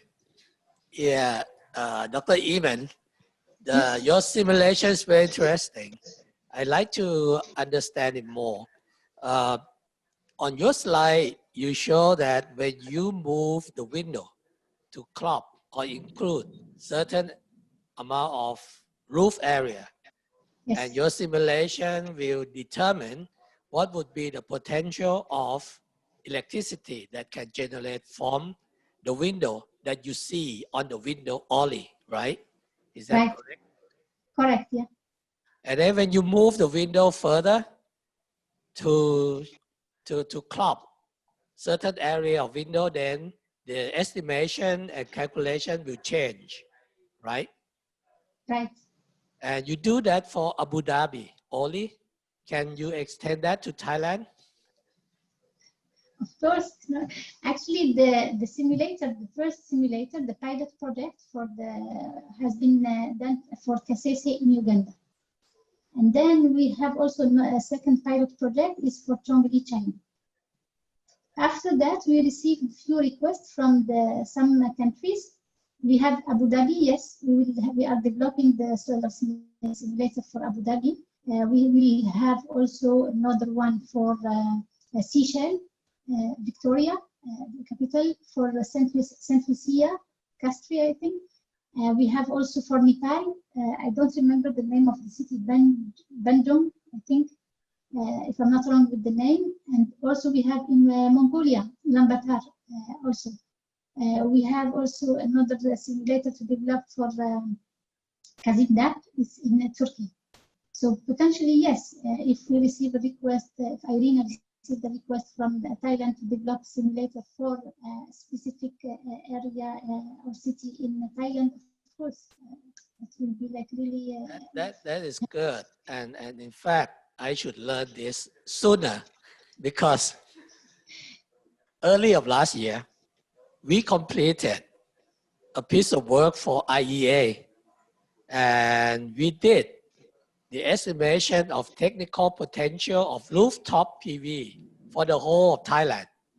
And the way we did, we select certain areas, certain sub-region, and then we did really measure the roof area. And from there, we calculate for the potential. So the reason that I say I should learn sooner so that I don't have to go through all this trouble, I use your programs. So next time you extend that to Thailand, let me know. Of course, it will be Thank you very much. Thank you so much for the question. Thank you, Dr. Atacom. Okay, maybe I will ask, is there any questions in the audience right now? Not. Oh, yes, we have one over there. My name is Mongkon from Global Technology. I got a question for Dr. Akara regarding the trend going forward regarding the energy trade using the blockchain. Would it be a single market regulated by government like EGAT, PA, MBA, or it would be multiple market that you can do the cross-selling between markets, like private and public cross-selling, something like that, going forward? Or it could be any trend, the same trend for any other country as well, but I'm just curious about this one. Thank you. Thank you for the question. For me, blockchain is just a tool, infrastructure that you can have this blockchain technology under the market. However, the selling, I believe it depends on the policy of the government. I don't think that we can sell energy under your own permission if you do not have any permission from the authority, from the government of Thailand. Am I correct? Would like to add up from Dr. Akara that I think it depends on the policy, I think. And at the beginning, I would say that it would not be the whole market together. It would be some area that they allow to exchange. Yeah, within some area. I think that would be a first step from probably the government. In any smart city, 3 cities that we have launched. If the government saying that okay, within this smart city area, we allow them to trade the energy between them, that would be possible. But I dare not say that it will happen soon. It depends on the policy. Probably Dr. Atitom knows more than me. Some more questions in the audience? Or maybe some, the panelists have some questions to each other? Michael, yeah? Yeah, I have a question on the blockchain also. Okay. It's a little bit about, how to say, the 2 sides of transparency and integrity. So okay. Once you are in the blockchain, I understand that you could have a good overview of all the transactions, but yes, maybe correct. you don't want to show all the transactions. Oh, okay. So yeah. It's actually, okay, blockchain has been built under 3 triangle of security concept. CIA, okay? So integrity is one of them, okay? And credibility and also availability means that blockchain is on 24/7, 0 downtime. However, this question is actually happen all the time to me, because they say with the public blockchain, everyone join the blockchain, join the network, can see the transaction. That's true. But what happened is when you join the blockchain, you do not join the blockchain using your name explicitly. You're joining under a hidden signature. So no one knows it's you. And when you do some transaction with some other people, no one knows only that it's that signature, but doesn't know who that signature is. So it's kind of transparent of what really happened, but it's anonymous in a sense. Thank you. Thank you. Any more questions from the floor, from the audience at the moment? Dr. Atikom? Just to add on what Dr. Kala answer is, you're asking whether you need a special permit to sell electricity. Actually, you can imagine this way.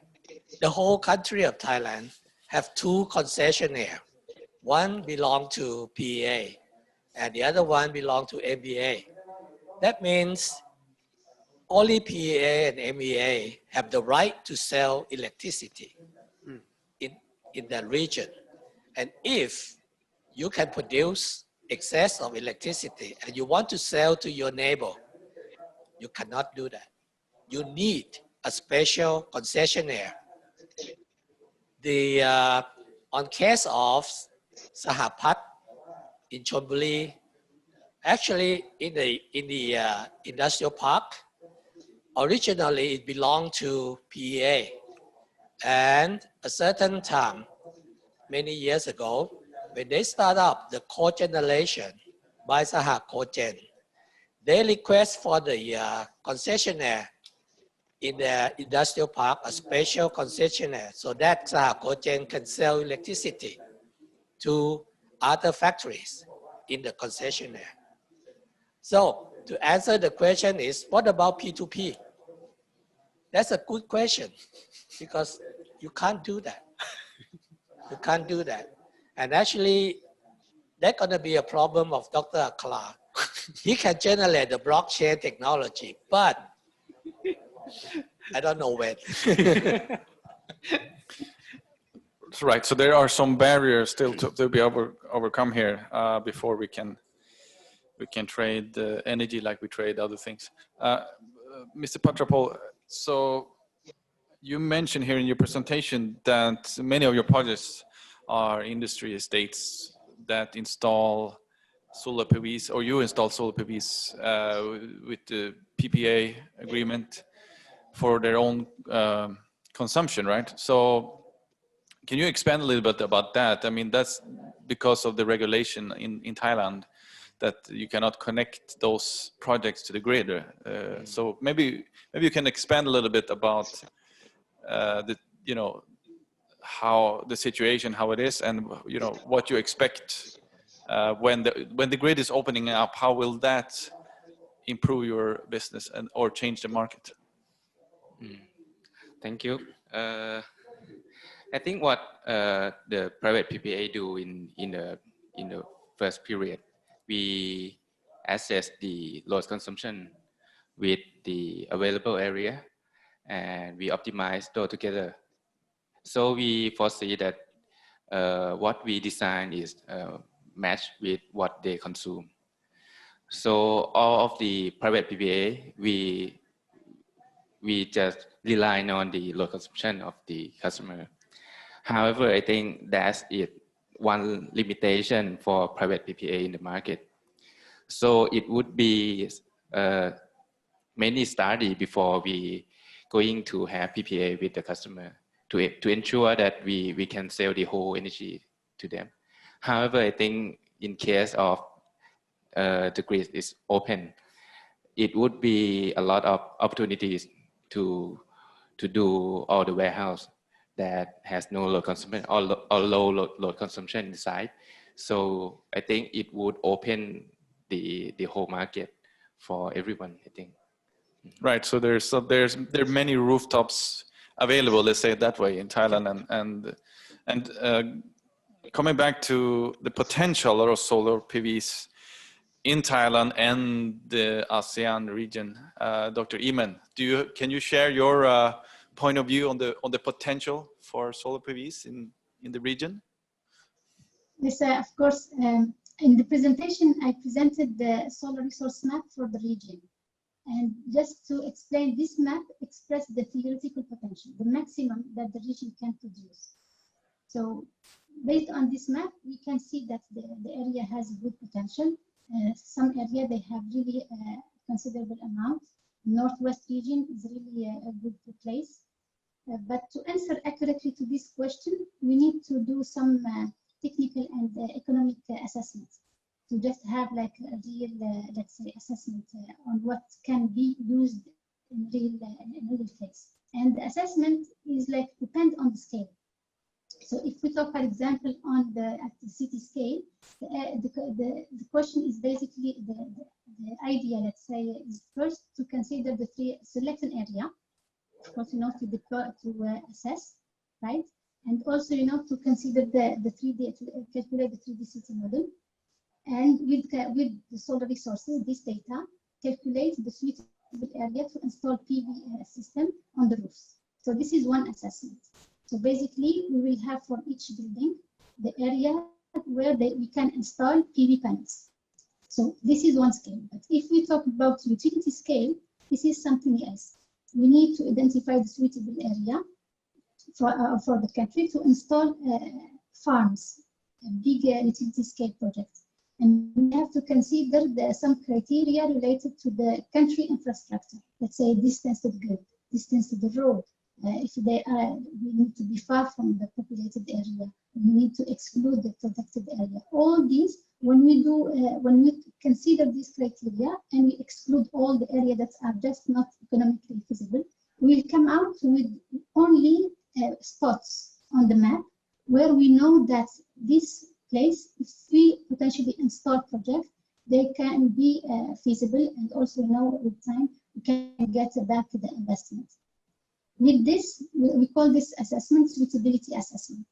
But we can go further, another step more, and to do a further analysis, identify the real zones. Exactly, this is what we call, what we hear, zoning analysis. We identify real zones where we can, they have similar features, let's say, to install specific technology, PV. And then with this, for these zones, we can even estimate some attribute, let's say the generation profile, because this is what engineers at the end use to assess, the area. We can even calculate the LCOE and further, and even the storage capacity that this area can use, at least for with the system. So it depends. So basically, the quick answer, yes, the area has potential. But if we want to have an accurate answer, we need to do some assessment, so to be in the safe side. Right. Thank you very much. Then we can talk to you to get the assessment. Yes, that's great. Actually, yes, I can say IRENA actually developed a few services to support countries, to address specific issues at the city level or at the utility scale.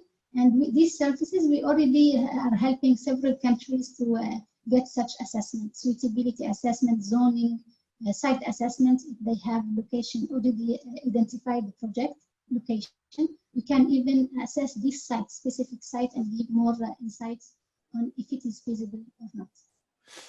Thank you, Dr. Eamon. We look forward to keep in touch and learn more about the possibilities in this region, for sure. Any more questions from the floor? I have a question, Peter.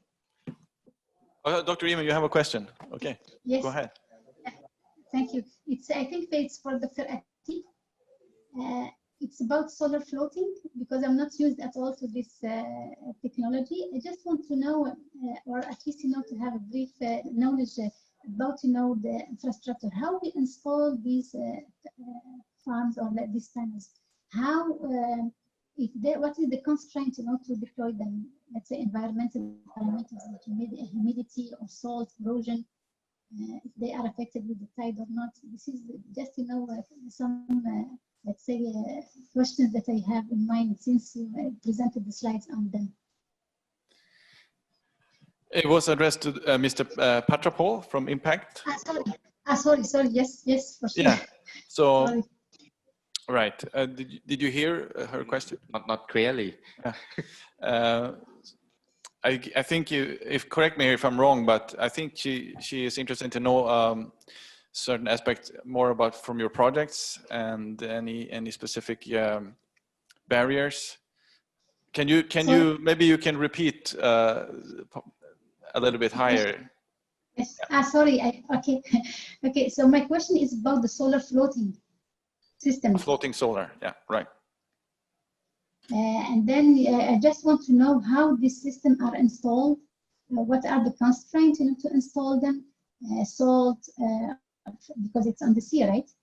Sea salt or humidity, they are affected with tide. This kind of, if you have the answer, of course. Otherwise, it's fine.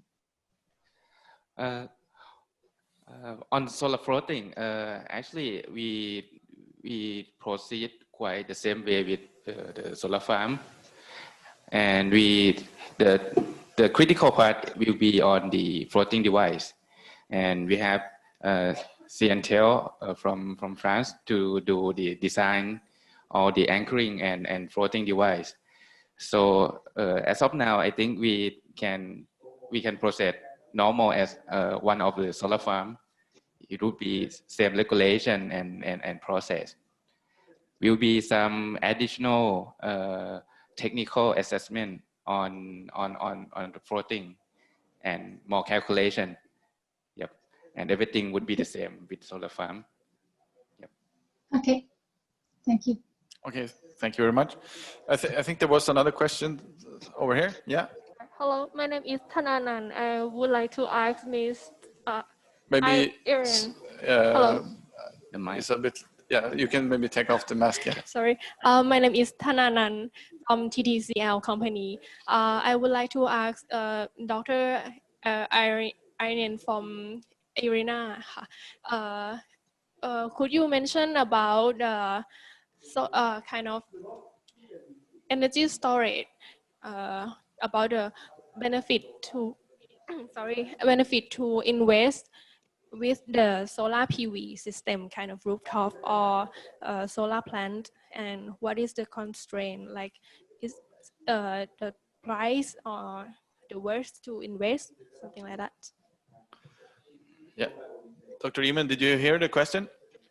I hear it was a bit, the sound was not good, but if I get the question well, it's about the barriers to deploy a PV system in the city, right?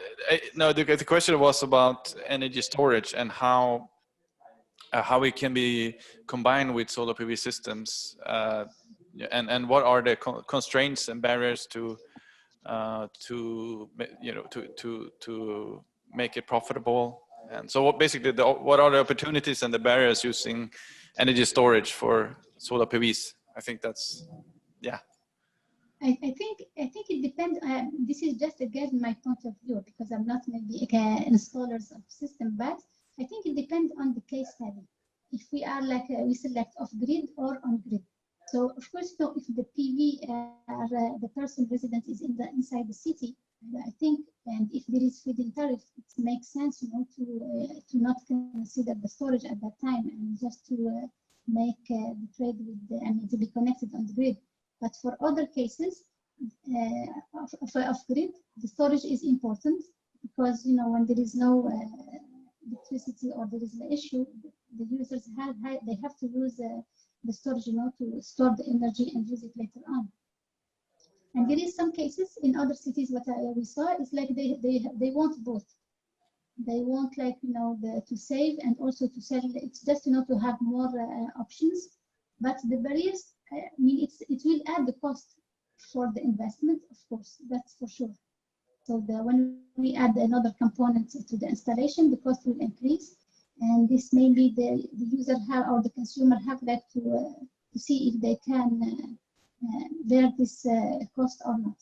So the cost is the main issue basically for these installations, because especially if the income is limited and there is the loans are let's say for a long period, that's also can affect the installation. So the cost for me is the first, and then the other one is of course there's a policy incentive from the government. The more they provide, the more help they provide to the consumer, of course, people will get just encouraged to install these systems. So I see financial options, barriers, and also the policies that help to let's say break down these barriers. Thank you. So the cost is a big barrier. I think Patrapol, on the topic of energy storage, I think do you utilize energy storage in your projects? Yep, but in small scale, comparing to the whole installation of PV, it would be really small. But in addition to Dr.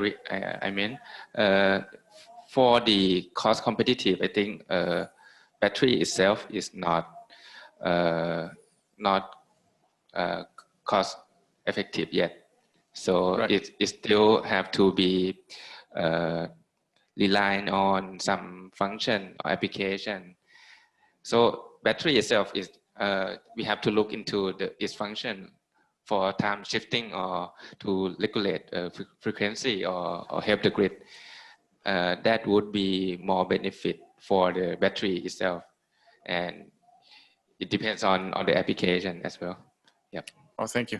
Michael, do you have something to add? Yeah, I think we could also mention there again about integration of energy systems, because what we often forget is that we, instead of storing the electricity itself in batteries, we could actually store the cooling, and that's very cheap.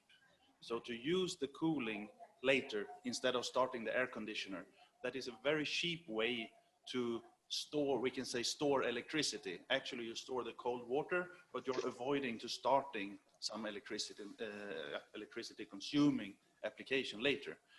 And this is, I mean, you can do it, of course you need a cooling demand then, but it could be a heating demand or other. So we should remember also that you can actually use thermal energy storage to store renewable electrical energy.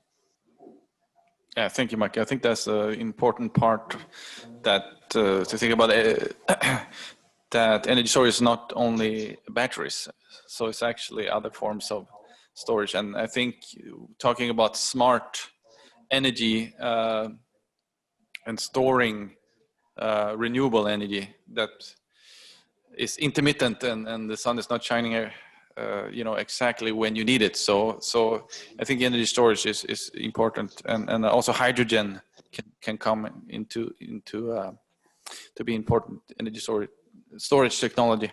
Any more questions?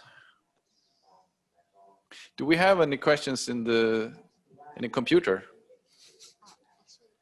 Not yet? Okay. So let me see here. If I have any questions left. Maybe the panelists have any questions, by the way. Everything is set. Okay, we have one more here. One more question over here.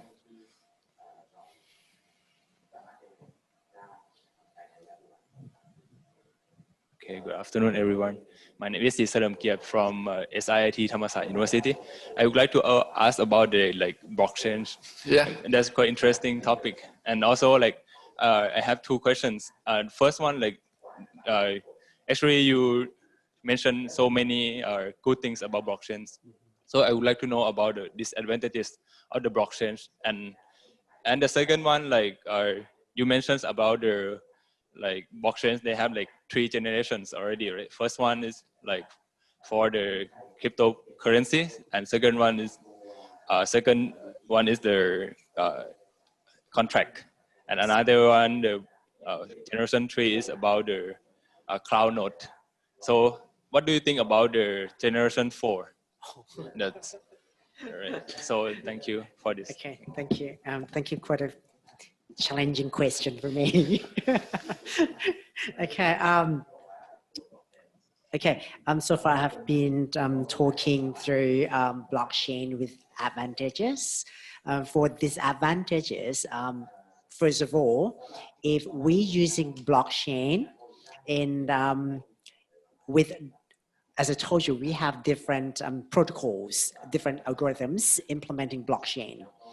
With the first protocol ever that we use, proof of work, these require huge amounts of energy or power to process this whole system. Okay, if you remember, there was I think 5 or 6 years ago when Thai people trying to buy rigs.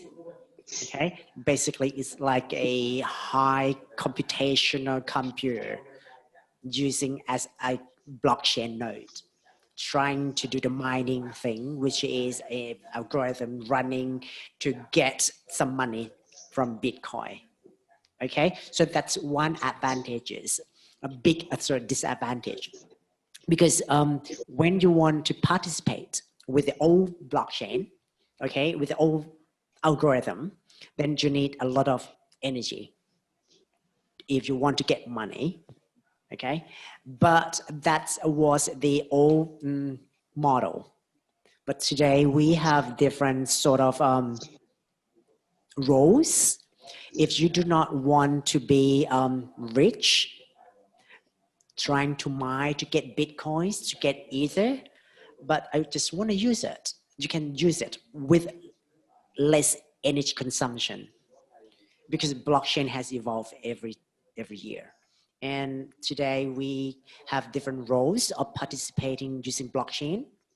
If I would like just to be a user, I can just download blockchain wallets, and then it's just on mobile. Do not need high energy anymore. So the question is, we still have some other disadvantages. For example, forking. In proof of work, the underlying concept of blockchain is a distributed system. Wherever you do something here, it will distribute through the world, but this takes time. What happens is sometimes at the same time, some people doing the same job, but not in Thailand, but for example, in United States at the same time, but they do not know each other are doing the same thing. And when times pass and they realize, oh, we are doing something exactly the same, but different results. That called forking. So in the first period of blockchain, we have some time to, after you commit your transaction and the transaction say, okay, it's done, but it's not 100% done because we have to give like 10 minutes to guarantee that our transaction will not be revoked. Otherwise, your committed transaction, your verified transaction, your completed block might be taken off the blockchain. Okay, that was happened like many years ago. The question is this problem really solved? No. But the impact of this problem is reduced hugely. And when we're talking about the second generation of blockchain, not blockchain 2.0, but another algorithm, proof of stake, this problem has been solved automatically.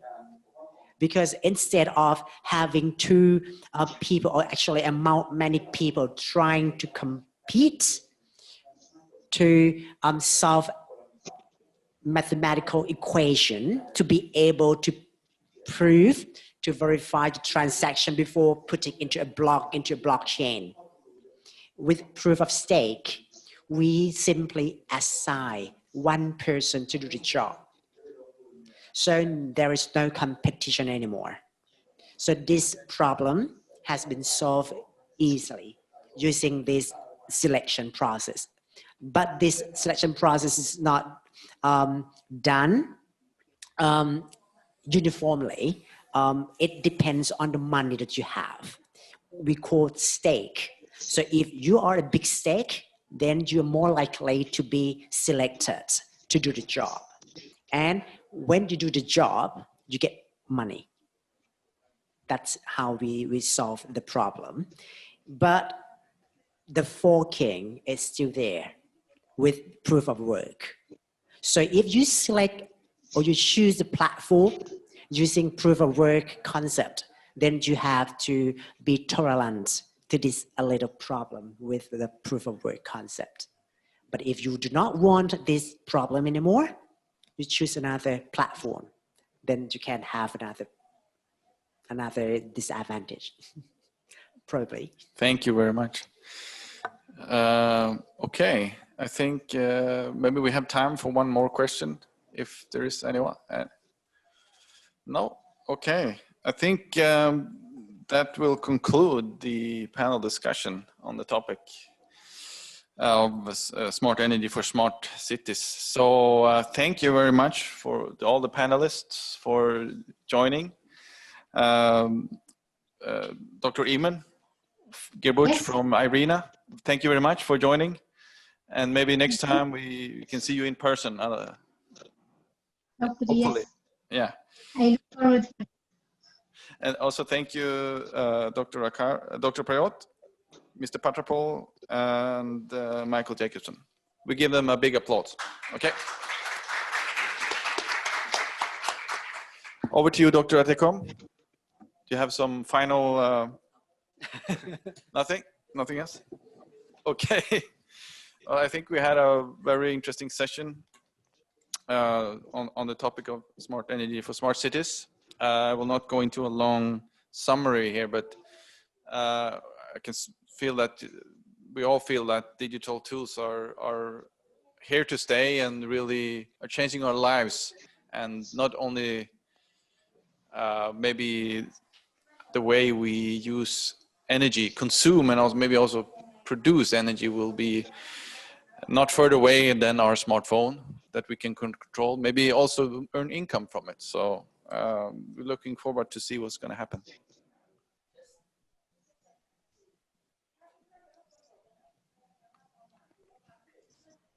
Just one quick to Dr. Eamon. Dr.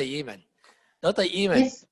I'm not sure whether we have your email address, but I will send you the report that we did for IEA, just for your information. Yes, please. Okay. I was about to ask this Peter actually, but you did well to mention it now. Okay, I will do that. Thank you so much. Peter, do you have his, Yeah, her I email? have it. I will give you the email. Okay, I send you the report. Thank you so much. I look forward to read it. You're welcome. All right. That's all for today. Thank you very much. I also just want to mention that tomorrow we have another very important session called the Sustainable Urban Energy Seminar tomorrow at 10 o'clock at the exhibition hall. I think it's room B. So you're very welcome to join us tomorrow for that seminar. We'll continue to talk about sustainable energy. Okay, thank you very much and have a good evening. Thank you. Bye-bye.